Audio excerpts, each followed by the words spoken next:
This is Dream Power Radio, the place where your dreams turn into reality. Here is your host, Debbie Spector-Weissman. Hello, hello, hello, and welcome to Dream Power Radio. I'm your host, Debbie Spector-Weissman, the Dream Coach. This is the show where we talk about dreams, both daytime and nighttime dreams. Now you can use them to make the internal shift to a life you love and rediscover the truth of who you really are. And we do all that by talking about how you can achieve the success you want out of life. But in a way, the real answer may be found in the following words: follow your heart. It sounds simple enough, but there's enough packed into those three little words to fill a library full of books. How do you follow your heart? What exactly does that mean? What if you don't understand what your heart is trying to tell you? What if following your heart means you have to break someone else's heart? What do you do then? My guest, author, consultant, and coach Debby Krusz's quest to follow her heart led her to write novels to help others learn how to stand up for themselves. Her latest novel is Soul Meets Body. And she also uses her management skills to coach individuals and small businesses on how to live up to their potential. Welcome to Dream Power Radio, Debbie. Thank you so much, Debbie. I'm so glad to be here. Well, I tell you, it's nice to be talking to another Debbie. Yeah. Although you spell your name with a Y and I spell it with an I-E, but that's fine. We're all Debbies. But the interesting thing is that your realization of what the name Debbie means led you to actually brand yourself as a dream pollinator. So why don't you tell me about that, how that came about and what being a dream pollinator means? Yes, thank you. In really understanding myself, I always felt like I didn't fit or I was in the wrong place with jobs, relationships, and everything in between. So I started to dig in deep and listen to what my heart was saying. And I decided to look up every single thing about me. So my name, or our name, originates from Debra in Hebrew, and it is called the bee seeker. So the bees do impossible things. They want everything around them to be nurtured and to be successful. And that's why we always have beautiful flowers around us. And I also found out that the time of birth, the psalm from the time of my birth, is the seeking one. So I'm always looking within to find the goodness within people. I feel like I can look at people and be like, come on, I know you have some good dreams in there and you're not following them. And I just found that that was my talent, to be able to dig in deep and help people really pursue what is on their heart and become the best version of themselves. Oh, that is wonderful. And I tell you, I'm Jewish and I knew my Hebrew name was Devorah and it meant bee, but I never thought to dig deep like that and really get that extra meaning out of it. So I commend you for that. Oh, thank you. So you decided one way to help others was to write novels. What made you decide to do that? Well, I was in a miserable job, and I didn't know what I was supposed to do. My uncle was dying, and I was praying, and I'm like, God, he was at the end. He was like, just make sure he goes goes peacefully, and I'm like, just to make everybody be fulfilled and to not feel grief and loneliness, have him be with us. And with that, all I kept hearing was, leave your job and go write. And I, wrote a bit in high school just for fun.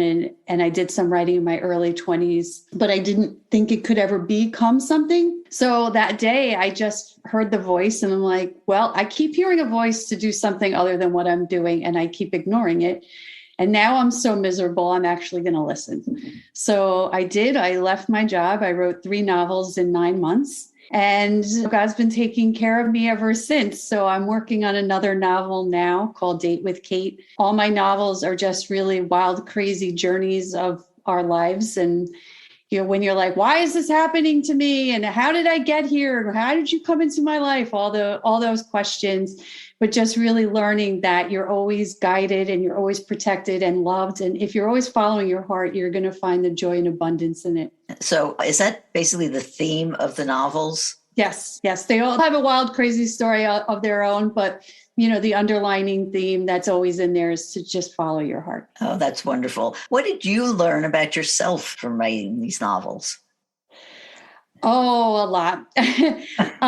You learn of where you are following your heart and where you're following the voices within yourself, and when you're following what's ego and listening to other people, and what to get rid of. And I learned a lot about when you're being your true self and digging into your true self, and you're only speaking in gratitude and in peace and in love. And you could see in other people when they're not. You could see the negativity in people and who should be in your life and who shouldn't be in your life. Soulmate's Body especially was written because I was in an argument with somebody and he didn't think I was seeing things from his side. And I wasn't. I was definitely seeing things my way, but I wanted to look in deeper and I wanted to see things from a different set of eyes. So I took a bunch of situations that had happened over the past few years to me, and I looked at it through all the other people in those situations. I looked at it through their eyes and not mine. So I got to see some enlightenment of who I really was as a character in that situation, even though in the book, none of the situations are real, but you try to make them as close to what was happening and to get an understanding. But I saw a lot of what came out, and it was a lot of different situations, different scenarios, different outcomes. And now that I look at it, because I did write it a few years ago and didn't publish it till later in 2020, I did see how evolution of myself has happened and how different people that are in my life now are just fit so much better into my life from the book, from the old people that it was based off of, and just how everybody has evolved in real life and characters that are not real life. So you think art is imitating life or life imitates art here? It goes a little bit of both ways, because sometimes, there's scenarios and situations that just haven't happened in my life I make sure every character is at least 3 people in my life. So, I look at one character and now it's evolved and the character has become its own person, but I think of the 3 people that it's based off of. And I'm like, wow, you've evolved so much since that book. I don't even know what you're talking about. But I look at myself and when people always think that I'm one of the main characters, and I'm like, no, I was actually that character that just slid in for a couple chapters and left. You see how real life turns out, and it's the things that you would want them to turn out, and how people just show up into your life at the right time and kind of take over that role. So I think it can go either way, where it starts out with life imitating art, and then art all of a sudden becomes the life of it. So it just comes full circle. Yeah, it comes full circle. So I go back to that term dream pollinator that you've coined for yourself to help other people find their dreams, pursue their dreams. Do you ever actually work with actual nighttime dreams? Oh yeah, all the time. Yes, absolutely. I know that that's part of your specialty.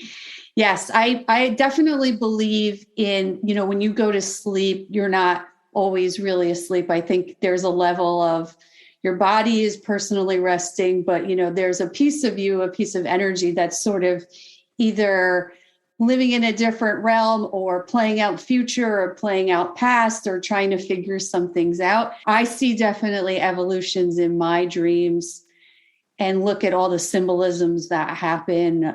And once you get deeper into it and do more meaning, you really can identify how it's helping you in your everyday life. Oh, absolutely. I mean, that's what we preach here. If you pay attention to your dreams, miracles can happen. Yes, absolutely. I definitely identify with that. Oh, yes. One way that you help individuals nurture their dreams is by helping them rebrand themselves. Talk to me a little bit about this, how you do it, and does putting a fresh coat of paint on yourself really work? Yes. Yes, absolutely. I think I'm going to speak for myself of, I was playing a role that didn't belong to me. And I see that all the time. I work with people mostly that are in their middle of their career or middle of their life. And they're like, I'm miserable. I gained so much weight, my eating habits, my, substance habits aren't good. I'm in a bad relationship. I hate my job. And you see this horrible cycle. And it's like, well, you're wearing a title that probably doesn't belong to you. And I realized when I was running large operations at big corporations, that's tongue twister, that people were in the wrong places. People were in the wrong jobs. They were told this is what you were supposed to do. And you do it and you get afraid because you're comfortable and you don't want to stir up the pot by, ruining your paycheck. And I worked with hundreds and hundreds of people just believing in them, because I'm like, you're not a bad employee. You didn't do anything wrong. You're in the wrong place. And once I realized that putting people in the right place and putting them in a job that is their skill set and what they're fulfilled with, they come in so excited to work. Their productivity level is high. There's very low turnover. And even if you just start with a few individuals, it's contagious. And people are like, wait, I'm in the wrong job. I'm not doing the right thing, and help me. And once you see the pieces all come together, it's so exciting. And sometimes it's just be able to rewire your life outside. So we love to blame things. We love to blame, oh, it's my spouse's fault. Oh, it's because I gained too much weight. Oh my gosh, I'm in debt and I can't get out of it. But why do we get here? Why do we get here? We're unhappy with something. We're not our true self. So yeah, it could be a coat of paint. I'm not going to say changing your hair is going to fix you 100%, but there is a process of when you're really digging in deep to who you really are, what you're good at, and what you enjoy, and what really makes you happy inside work, outside of work. You find these careers that are perfect for you. And sometimes I've seen the majority of the people actually make more money because they're doing what they really enjoy doing and people want them. So it's like, wait, well, we'll give you this much money for this job. And then all of a sudden your relationships start to improve, and you have better relationships, you feel better, you're paying more attention to your finances, and you want to plan trips. So it's like, oh my gosh, I want to plan a trip with my family, and now I'm going to make a plan for it. And then all of a sudden you want to start eating better and you want to start exercising, because all of that positive energy is just loud and like exciting. And you're like, I need to keep moving. Like, come on. And then you're like in this great, perfect health. You're in great shape. You're having all this wonderful joy and abundance around you. And it's just with simply somebody helping you look within yourself and be the best version of yourself. That is wonderful. And it's a wonderful place to take a little pause here. We are going to take a short break. We are talking with Debby Krusz about how she pollinates people's dreams to make them be the people they are always meant to be. And we'll be right back. If you're not pleased with the trajectory of your life, the time to begin your own personal transformation is now, and your dreams can help pave the way. How? By tapping into your unvoiced confidence. What is unvoiced confidence, you say? It's the acceptance of your abilities and qualities.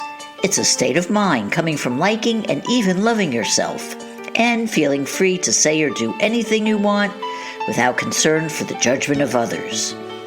You were born confident, but may have had it chipped away little by little by the negative self-beliefs you've picked up over the years. If you're looking for the heightened energy, clarity of thought, and the feeling of being more alive that comes from self-confidence, you can rediscover it by paying attention to your dreams. Need some help doing this? Go to my website, thedreamcoach.net, and sign up for my complimentary dream discovery session. I can help show you how your dreams can help you return to the confident person you were always meant to be. Again, go to thedreamcoach.net, thedreamcoach.net. Welcome back to Dream Power Radio with your host, Debbie Spector-Weissman. Yes, welcome back to Dream Power Radio. I'm your host, Debbie Spector-Weissman, and we're talking with the Dream Pollinator, Debby Krusz. Well, Debbie, one area that people often get stuck is in clarity, being able to articulate exactly what their goal or their dream is. So how do you help your clients achieve clarity? Well, we definitely do some war room whiteboarding on your dreams and what they look like.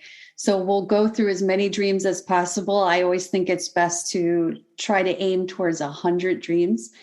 And we put them all on paper, put them on the wall, and then we try to categorize them. And we'll go through them and to see what kind of time frame and timelines these dreams have.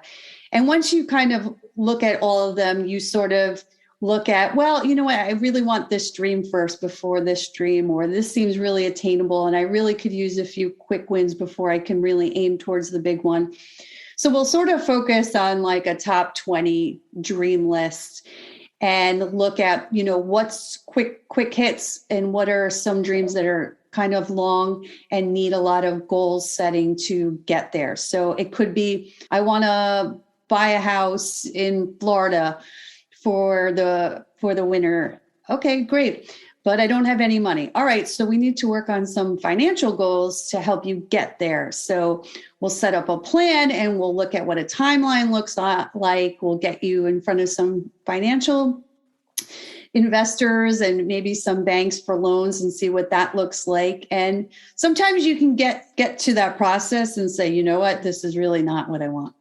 And we really go through what makes the most sense to you and what dreams can follow up behind it, because you always should have your dream cycle going and always have a diary running of new dreams that come up. Yeah, it's very interesting that you talk about the short cycle dreams and then the long range dreams. So there's a bit of time management involved in that as well, I would think, to really focus on it. Yeah. So when we work together, we work pretty closely. I try to have at least one meeting a month with someone in this dream pollinating process. And we go through a lot of aspects that help support getting to your dream. So yes, definitely putting a strong plan together. Sometimes it is time management to make sure you're getting things done within your week, within your month that are going to aim towards your dreams that you would like. There's also specific things that we follow no matter what. So making sure your finances are in order, making sure that your health is in order, that you're physically fit, you're mentally fit, that you're spiritually fit, that you're feeding yourself with goodness. So that means what you're eating, what you're listening to, what you're watching, what you're reading, and, putting yourself in the most positive aspect. And we take care of the full spectrum. I like to call it a dream cycle, because you want to be the best version of yourself. So while you're getting there, some of the bigger dreams are going to take a longer time. We're really taking care of who you are today to make you the best version. So when you get to that dream, you are ready for it and you're excited and you're everything that you should be for it. Do people ever get surprised at this, like realizing that maybe they had dreams they hadn't really articulated before? Absolutely. I call it Dream Crushing 101, because how many times do you get all excited of a dream? You're like, oh my gosh, I want to do this. I want to go on this trip. Let's go climb Kilimanjaro. It's going to be fabulous. I'm excited. You go home to your spouse and they laugh in your face, or they're like, forget it. We're never doing this. This is ridiculous. And then you're dream crushed, and then you're embarrassed. And then you don't want to talk about the next dream that comes up. Okay? And you put yourself in that category of, I can't do it. And it doesn't mean that it's necessarily always your spouse. It could be a friend. It could be a colleague. It could be yourself. Mostly it's more yourself than anybody else. And you have to really identify in the process of, does this belong to me? Is this my truth? And is this ego? Is this somebody else's dream? Is this my dream? And once you start peeling off the layers and you really see what is there, you know what is for you. And if it's you and it's your truth, nobody's going to harm you. If someone's like, no, I'm not going to do it, you're like, then don't come. I don't care. All right, forget it. Don't come. But there are people that will cheer you on. So part of that process in the cycle is to identify who your dream crushers are, identify where you are as a dream crusher to yourself, what is ego, and what else is standing in your way. So once you get to that deep layer and really realize that it belongs to you because it was made for you, you realize that nothing can really stand in your way. Yeah, that is wonderful. Although I will say one of the things that I think crushes more dreams than anything else is money. So can you talk to me about how you help your clients develop a healthy attitude about money? Yes, absolutely. I think we have been brought up in a world of, hey, credit cards, charge it and worry about it later. At least that was the world I grew up in. And not that I always abused it, but I learned later on in life to have some bad credit card habits. Yes, I think once you identify your dreams, you realize how you let money stand in your way, and you realize how you kind of take little crumbs to kind of get yourself through the day. And you may be spending spending money on things that don't serve you. So it's like, let's just go buy a cake for dessert, let's go buy those special sneakers. I have 5 other pairs, but I need those sneakers. Oh, I have to have this dress. Oh, there's a sale. Oh, we have to go and get the sale. And then you realize you're accumulating all this debt to put little crumbs together that it is weighing you down from your dreams. And I have a piece of advice that I learned years ago, and I really stand by it, of the best time to be in a good financial position or make good financial habits is when you have no money.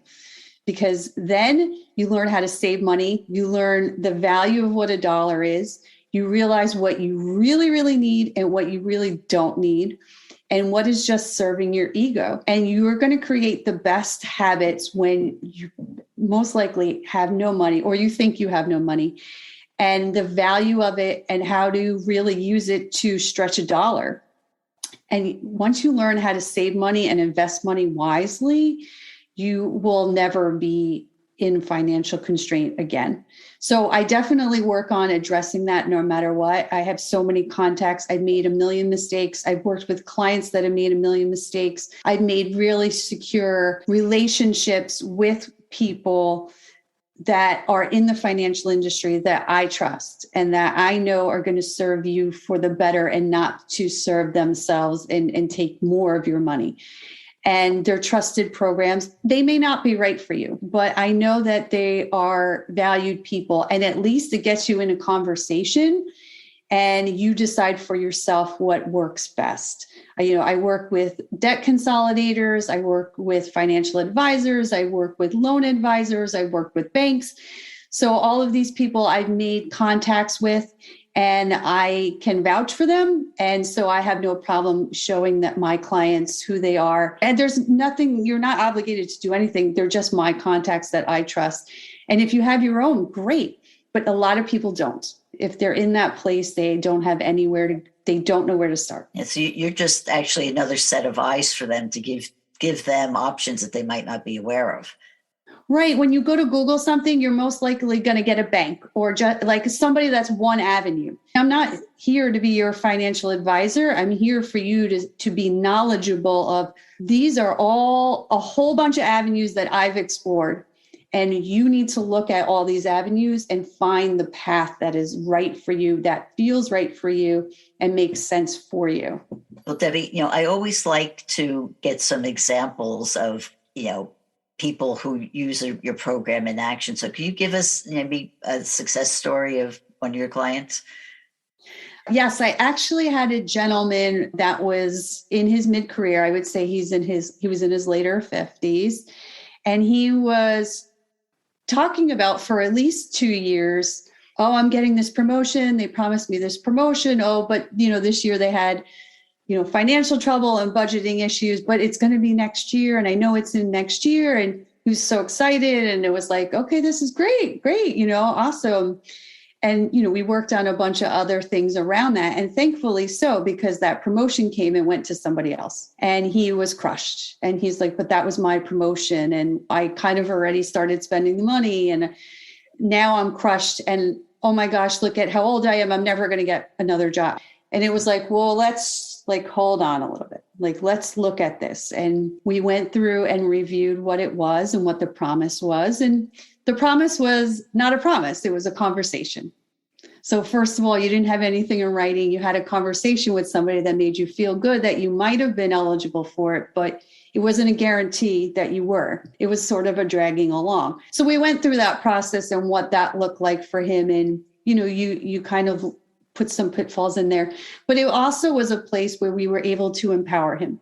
So we were able to really dissect what he does, what he likes out of his job and what he doesn't like out of his job. And he realized, I really don't like this job at all. And if I went to the next level, that would be worse. And I'm like, yeah. So you were fed a piece of information, you ran with it, and you decided that was your dream because somebody else kind of fed you that story. You didn't feed that to yourself. With that, we were able to look at other jobs outside of the company that he had connections with, and he started to get interviews. And you know what? He went into a job with people that he used to work with and loved to work with, and they offered him a lot more money than what that promotion he thought he wanted was for. He is so happy. He is enjoying himself. He could not be happier than to lose that dream and think that that was what it was supposed to be. And he was ready to crush himself. He was ready to throw in the towel. And you saw the cycle. Oh, I'm fighting with my wife. Oh my gosh, I spent money on something really, really stupid and expensive that I can't afford. I'm overeating again. So you see the whole cycle, and now you see it change. Like their relationship is wonderful. They're traveling all the time now because he has a lot more freedom. He can do a lot of his job on the road. I think he even got another promotion since then. So it's so wonderful to work with people and really dissect their dreams, especially if they think their dream has been crushed. It's usually just another avenue saying there's something better for you. And actually, it's not just individuals who can get their dreams crushed. It's also companies. And so you work with companies to help them achieve their dreams. So how does that work? Yes. So I always worked in large operations, and I had very big teams. My largest team, I had over 500 employees. And what I didn't like was companies that would decide, okay, get rid of this person, and very quick to fire people. But it wasn't always that easy to hire people. And it would crush me every single time. I mean, I think I even broke down in tears, like firing somebody at one point. I don't believe in that. I believe that everybody should be rehabbed, because I believe that people are in a job that they probably just took because it was a paycheck, and all of a sudden they have a family and they're like, I can't leave my job because I need to pay all these bills and to feed everybody. And you just sort of are in it. And then you're like, well, I'm stuck here. And you lose your aspirations for what's next for you. But what I started to see is that people were in the wrong jobs. And so I took groups of people and I created leadership programs and put them in places that were right for them. I gave them timeframes. I was like, I'm going to give you every skill that you need to get to your next level. I'm going to give you all the tools you need to improve areas that you think you need improvement on. Is it education? Is it just a certification? Is it just learning a new trade? Whatever it is that you need. I went in deep and dug into who people are and why they're miserable, and learning a little bit more about them and behind the scenes of, this person is doing somebody else's job on top of her own job, and she's overwhelmed, overworked. She's failing at her job, finding out, she just became a single mom and she's juggling taking care of her daughter and getting her to school, but she's doing all this extra work and it's ruining her. And, finding out she's doing somebody else's job, I'm like, first of all, you're more knowledgeable than this person. You should be in that job. You actually should be her manager. So really being able to do that for somebody, to be like, you're better than this job and it's making you miserable. And that job gave her so much more flexibility to take care of her daughter. And she was making so much more money that she was able to feel secure and not worry that she was all of a sudden a single mom. So, I just believe in rehabbing people. And if you have happy employees, you have high productivity, you have low turnover rates, and you have clients that are excited to use your services. So it is a win-win for everybody. And I tell you, I love hearing happy endings. And on that note, Debbie, how can people find out more about you and your work? You could find me at Debby, DebbyKrusz, and that's all my social media is the same handle. My website is the same, debbykrusz.com. And I'd love to offer to all your listeners a free download of Soul Meets Body and a free consultation with me to help them follow their dreams. Oh, well, thank you so much, Debbie, and thank you for being on Dream Power Radio today. Thank you so much, Debbie, for having me. I really appreciate it. We've been speaking with the Dream Pollinator, Debby Krusz. I hope you've enjoyed today's program. If you have, please hit that subscribe button so you don't miss out on any future episodes. Until next time, this is Debbie Spector-Weissman saying, sweet dreams, everybody. You've been listening to Dream Power Radio with your host, Debbie Spector-Weissman. For more information on Debbie or to sign up for her newsletter, go to dreampowerradio.com. This has been Dream Power Radio on the amazing Women and Men of Power Network, the world's leading positive programming network, powered by Raven International.